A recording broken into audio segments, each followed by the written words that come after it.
it's Dorothy Guining with Scrapbooking Quebec, and today I'm participating in the YouTube collaboration Stretch the Sketch. This month we're taking this Miyuki Kawakami sketch and altering it. I'll put links to all the other participants below, so be sure to check them out. I'll be creating a double page 6-photo layout using one of my favorite go-to tricks for stretching a single page sketch and turning it into a double page layout. Here's what I'm going to be using. I have paper from Simple Stories, Jen Hadfield. Those alphas are from Simple Stories. And I also end up using some puffy stickers from an older Vicki Boutin collection. I did a bit of preparation in advance. I prepared a frame style foundation with 3 sheets of paper, and I gutted 2 of them, and that's for the left-hand page. And I'll create the right-hand foundation page throughout this process. You're going to see other stuff I have on my desk as well. I already matted and trimmed 6 photos with black cardstock. And I'll put measurements for all of this on the screen throughout the process as well. Here's the paper I'll be using. The text print is from Jen Hadfield. That one there is from Simple Stories. I'll be using both sides of it. It's from the Vintage Traveler collection. Here's the sketch. My plan is to turn it on its side and then stretch it. And I also have a tray full of all kinds of little stuff in there. I'll be doing a fair amount of die cutting a bit later on, but with basic shapes, circles, squares, and hearts. Now I'm going to create my foundation page on the right-hand side. So basically what I'm going to do is take that sketch and stretch it over another half page. That frame, you may notice that on the left-hand page, the white part of the page goes right to the middle.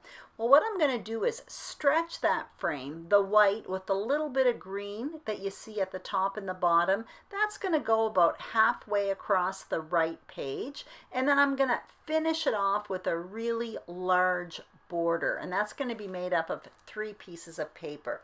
So I'm cutting up all these pieces right now, and I'm putting measurements for all of this on the screen, and now I'm going to adhere it to the black cardstock. So like you're going to see, I'm basically lining the 2 pages up so I know where I should be placing it. I placed those 2 narrow green strips because it was pointless to put a full piece of green paper under there. It would have been a waste.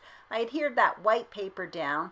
Now I'm putting these 3 pieces of paper together to create this nice large border, and that's going to be a vertical border on the right. And later on I'll be placing 3 photos on that border. So it is a technique or a design I frequently use when I stretch a sketch. Basically, I take the sketch, I stretch it to 1.5 pages, and then I finish it with a really large border, and it seems to work really well. I do it all the time.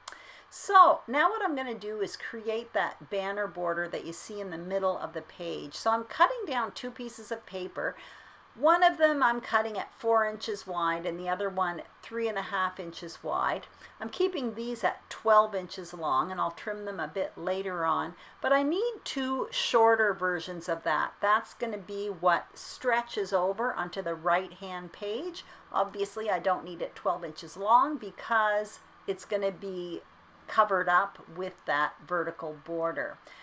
I do want to create 2 banners like on the sketch, so I'm going to do that with the longest pieces, and I'm going to do it by running it through my big shot, and I'm placing a square die on an angle like you see me doing right there. I place it right in the middle, and it cuts out a really neat and nice banner. Now obviously you can do that with scissors, but if you have a square die handy and you like things neat and tidy, you can do it with your square die as well.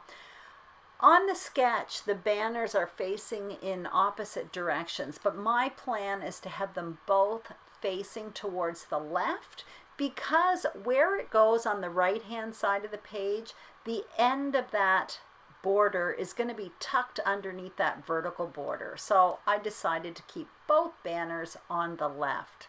So I'm just going to adhere all of this down, and I am going to point out right now, I already adhered that vertical border on the right, and that's because I use an adhesive that permits me to play around with placement a bit before it becomes permanent.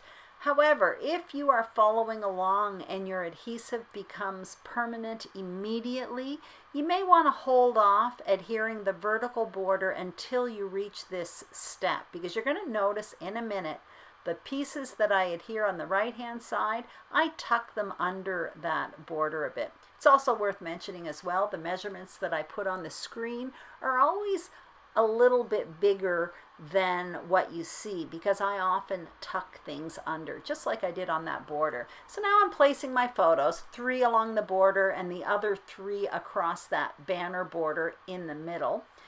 And now what I'm going to do is cut out a whole bunch of circles, just like you see on that banner border in the middle. Now I'm not going to mention everything. I'm cutting them out in 3 main papers here. And in a minute, I'm going to put measurements on the screen as well as how many I cut out, because otherwise it's just too confusing. You're going to see I have a whole bunch of circles. And the larger ones, I'm going to be layering up 3 circles. You'll see that in a minute as well. So basically what I'm doing is cutting out circles in 5 different sizes, but I'm creating 3 different size circular decorations. And what I mean by that, if you see what I'm piling up on those larger circles, 1 circle cluster actually has 3 circles on it. That's optional. You can just use 1. And for all of these circles, I am backing mine in scrap cardstock. It kind of creates a little bit more of a substantial circle. You see me doing it right there. And it almost gives that chipboard look. Now the 2 larger ones, which is that larger circle cluster you see me adhering together at the top, that one is backed with 1 piece of cardstock. Optional, obviously. The middle ones with the text print, again, that is backed with 1 piece of cardstock. But the smaller pieces, which are the small circles, as well as those hearts that I also cut out, I backed each one of those in 2 layers of cardstock. And if you look at it really closely, it almost looks like chipboard. Again, that part is completely optional. I also want to point out that my larger circles that have 3 layers on it, the top one is like a grid paper, and that's where I plan to do my journaling. Again, completely optional. That can just be printed paper and it would look great. You can put other decorations in there. You can put a subtitle in there. You can put a date in there. Anyway, now what you see me doing is placing my photos. Mine are really straight on the page, but you can make them crooked like on this sketch. And I'm playing around with placement of these circles. Now again, I'm stretching it across 2 pages, and I'm getting out my title here, which is Burnt Coat Head, which is the name of the place that I was exploring. Now on the sketch, the title is on the right. Well, mine is going to go on the far right, as you can see, and basically, well, burnt coat is 1 word, but I'm going to separate it. It's going to be on top, and head is going to be at the bottom, and it's following along that vertical border on the right, and it kind of reinforces that border.